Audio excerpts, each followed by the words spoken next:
எங்க இருக்கா இப்போ என்னன்னா நம்ம வந்து செங்கல்பட்டுல தான் இருக்கோம். என்னன்னா நம்ம வந்து செங்கல்பட்டு எதுக்கு வந்திருக்கோம் தெரியுமா?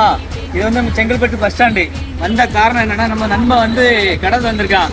நண்பன் வேற கடை வந்து ஜாஸ் மொபைல், அதாவது செங்கல்பட்டு பஸ் ஸ்டாண்டுக்கு கரெக்டா பஸ் டேர்னிங் ஆகுத இடத்துக்கு, இந்த வீடியோ பார்த்தாலும் நமக்கு தெரியும், டேர்னிங் ஆகுத இடத்துல நம்ம கடை இருக்கு.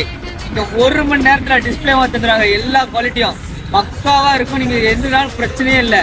பெஸ்ட் குவாலிட்டி தான். நம்ம கடையை பொறுத்தவரை பெஸ்ட் குவாலிட்டி தான் பண்ணி தரோம். நீங்க வந்து அதுக்கு குறையா இருக்கும் குறையா இருக்கும் எதுவுமே பயப்பட வேண்டாம். நீங்க பாருங்க, பிடிச்சிருந்தா வாங்குங்க. அருமையா இருக்கும். ஆஃபர் வேற போயிட்டு இருக்கு. நீங்க வந்து டிஸ்பிளே மாத்தினா டெம்பர் கிளாஸ் ஃப்ரீ தான். 150 ரூபாய்க்கு கொடுக்குற டெம்பர் கிளாஸ் ஃப்ரீ தான். நீங்க வேணா வந்து பாருங்க. சர்வீஸ்லாம் பண்ணணுமா பக்காவா நேருங்க. பக்காவா சர்வீஸ் டூல்ஸ்ல இருந்து எல்லாமே பக்காவா இருக்கும். 1 மணி நேரத்துல டிஸ்பிளே எல்லாம் மாத்தி பக்காவா தருவாரு. உடஞ்சிட்டு தண்ணியில விழுந்துட்டா உடனே வாங்க. நம்ம கடையில 1 மணி நேரம் தான், ஒரே மணி நேரத்துல மாத்துறோம். டாடா பாய்.